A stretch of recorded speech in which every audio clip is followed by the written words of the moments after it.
Natal é esta cidade maravilhosa que acolhe muita gente. Claro que em qualquer lugar do mundo há o lado negativo e o positivo, depende das emoções das pessoas, do encantamento ou da tristeza do momento.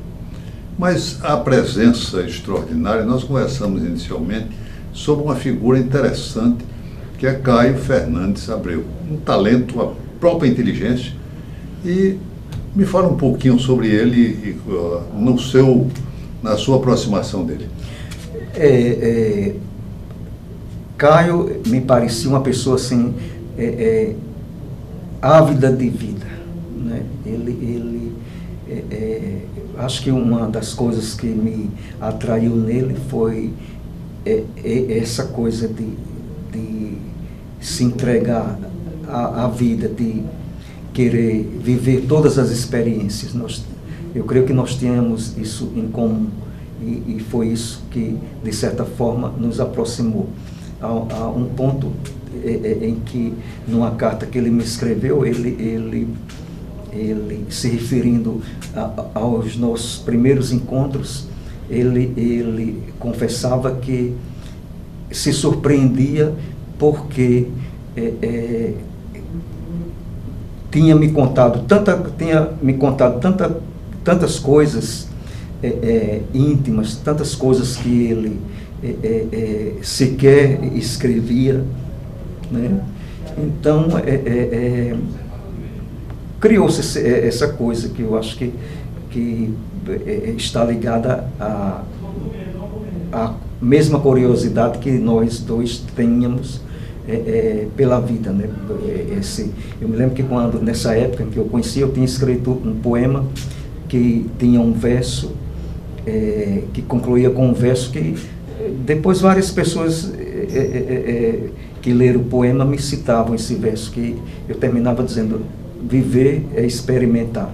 Então havia isso que nos ligava, essa avidez de experiências, né? Essa vontade de viver Aliás, você é muito rico nisso, como é rico também, e essa demonstração de carta é apenas um pedacinho da riqueza enorme, devia ser de interesse de patrimônio histórico brasileiro, da literatura brasileira, os seus arquivos. Você tem coisas realmente maravilhosas, de toda ordem e com as mais diferentes figuras. Vamos conversar um pouquinho mais sobre isso ainda. Você trouxe a Natal uma figura emblemática, fantástica do Brasil, que foi Jorge Amado, né? Sim. Ele esteve 2 vezes no Rio Grande do Norte, uma ainda nos anos 50, trazido por um grande escritor, que eu li muito quando eu era adolescente, porque lá no ginásio comercial do Ceará-Mirim havia os livros dele, né? Então ele trouxe Jorge Amado ao Rio Grande do Norte pela primeira vez nos anos 50, e Jorge Amado ficou tão encantado com Natal que no livro Seara Vermelha grande parte do livro se passa em Natal, né? E quando ele veio essa segunda vez, ele disse, ele era muito engraçado, né? Sobre aquela como é que se diz, aquele silêncio dele,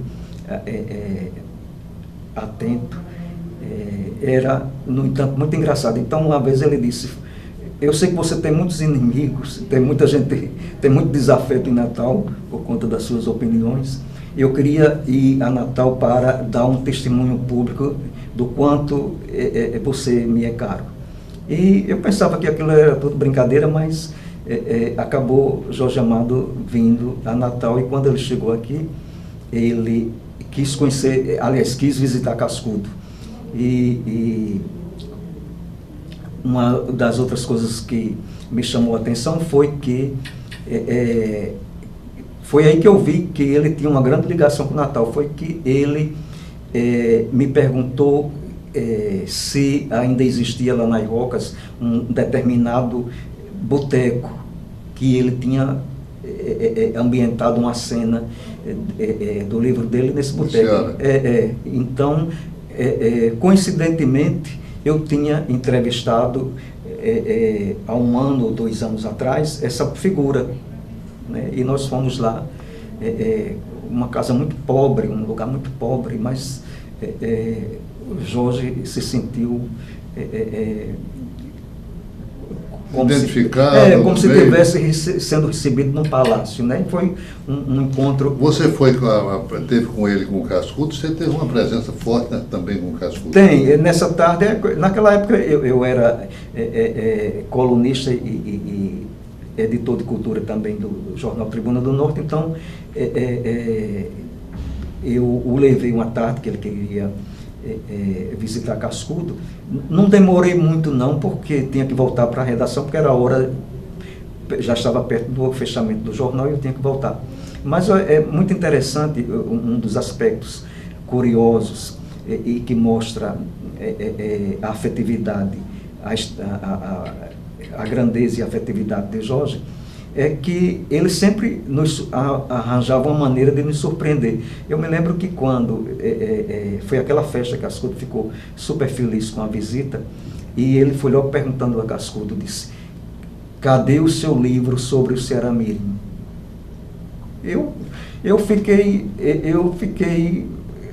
surpreso, pensei que era uma brincadeira, porque até então eu tinha já ouvido alguma referência sobre esse livro que Cascudo teria escrito sobre o Ceará Mirim. E Jorge, naturalmente, quando esteve aqui nos anos 50, alguns anos 50, 60, 20 anos antes dessa última visita, dessa que seria a última visita, naturalmente teve contato com esse livro, que depois eu descobri que Cascudo teria dado uma figura muito importante do Ceará Mirim, que gostava muito de escritores, de intelectuais, e costumava receber na casa dele aqui na Avenida Deodoro pessoas ligadas à cultura. Que Cascudo tinha esse lado generoso também, de emprestar as coisas. Eu me lembro que uma vez Dona Nati Cortez me convidou para ir na casa dele, porque ela estava escrevendo uma peça que se passava na Amazônia e precisava de um dicionário de Tupi-Guarani. E nós fomos lá e ele emprestou, disse: olha, eu só tenho esse exemplar, mas devolva depois. E anos depois, eu indo fazer uma entrevista com um senhor que eu não conhecia, que conheci naquela tarde, Rocco Rosso. No meio da conversa, eu perguntei se ele tinha conhecido Cascudo. Ele disse: muito. Não apenas conheceu Cascudo, como também teria conhecido Saint-Exupéry. Né? E fotografou o Saint-Exupéry? Pois é. Né? Ele era fotógrafo também? Era fotógrafo. Né? Então, engenheiro prático. Né? Então, ele, no meio da conversa, ele disse: eu tenho um apanhado que Cascudo fez para mim sobre a aviação em Natal, o movimento aviatório. Aí eu perguntei se estava fácil de consultar. Ele pegou lá os papéis, aí comecei a folhear. Eu disse: mas isso daqui não é um apanhado não, isso daqui é um livro. É um livro de Cascudo sobre a aviação, sobre o movimento aviatório. Eu sei que ele me emprestou esse livro, que passou mais de 1 ano em meu poder. Eu pensei de tirar uma cópia e escrever a respeito, mas acabei devolvendo sem copiar e sem escrever a respeito. Mas o interessante é que anos depois que Rocco Rosso morreu, o genro dele, o professor Carlos Gomes, grande figura humana. Exatamente, uma grande figura humana. Devolveu esses originais para Ana Maria, e esses originais foram publicados sob a forma de livro, que era de fato um livro, né, Mas você teve outra relação com o Cascudo. O Cascudo lhe pediu, inclusive, pesquisa que ele gostava de nos pedir, ele mandava fazer. Ele me mandou uma vez buscar todas as expressões e escrever um glossário sobre vaquejada nordestina. A você ele pediu sobre... uns 4 ou 5 anos antes, ele já doente, né? Ele me pediu para fazer uma pesquisa. Ele me disse que estava trabalhando no que seria o último livro dele, a síntese da obra dele. E eu quis saber que livro seria esse. Ele me disse que seria A Geografia da Superstição no Brasil. E ele me alegou na época que, dado o estado de saúde dele, ele não tinha mais condições de fazer pesquisa de campo. De fazer pesquisa de campo e tudo, e me pediu, ele disse, eu dividi, para facilitar as coisas, eu dividi o livro em quatro regiões, o país em 4 geografias. E disse, você vai ficar com a área relativa à cultura canavieira. E abordando, levantando informações sobre superstições, abusões vigentes nesse universo da cultura canavieira. Eu não me lembro das outras 3 pessoas que ele havia convidado, eu só me lembro que uma delas era Claribaldi Passos, né? Que na época, se não me engano, era do Instituto do Açúcar e do Álcool, né? E eu fiquei muito temeroso dessa incumbência, mas ao mesmo tempo honrado, eu muito jovem, né? Aí me dispus a fazer a pesquisa e fiz. Entreguei a pesquisa e dias depois eu recebi uma carta dele agradecendo e dizendo que a minha pesquisa constituiria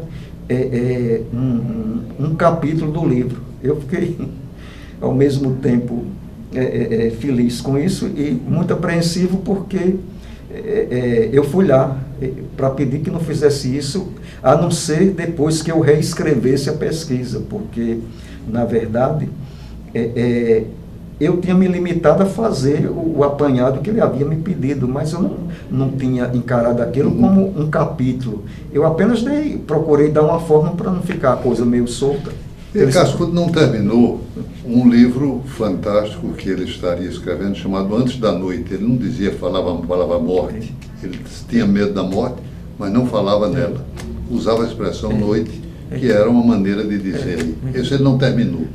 Mas ele era uma figura fantástica. Ele escreveu sobre esse tema, mesmo tema, Sociologia do Açúcar, que era, de certa forma, um desaforo para brincar com o Gilberto Freire, para dizer que ele também entraria em sociologia. Mas me ofereceu com uma coisa maravilhosa, que é assim, a Diógenes da Cunha Lima, seu cambiteiro. O cambiteiro, aquele que carrega a cana para os engenhos, era aquela brincadeira dele perante a vida. Ele me botou, você sabe que ele botava apelido em todo mundo, né? A mim, ele como eu, naquela época, eu bem jovem, magrinho,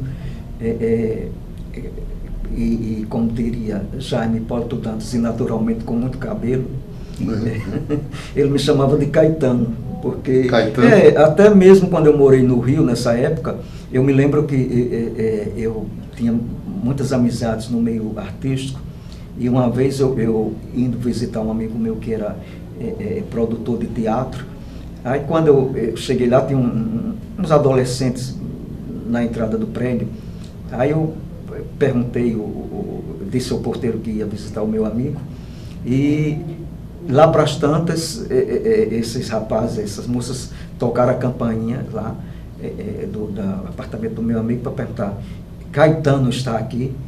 Ele disse, não, estava, mas já foi embora, saiu pela porta de serviço. Quer dizer, tinha essa coisa, e ele me chamava de Caetano, às vezes, né, por conta dessa minha, na época, semelhança com Caetano, talvez pelo cabelo grande e a magreza.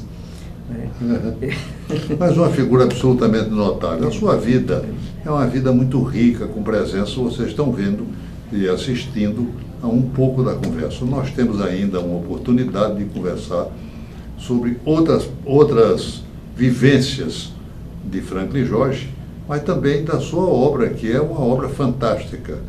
Dela, por exemplo, eu vim descobrir no dia de hoje que ele escreveu, apresentou as memórias da minha amiga Miriam Selle, Miriam, que era do céu, o nome estava dizendo, uma poetisa fantástica do Rio Grande do Norte, que ele estava lá. Mas há toda uma presença do spleen, da maravilha do encontro dele com a cidade. Enfim, tudo isso nós vamos ter ainda neste programa. Fique conosco que nós voltamos já.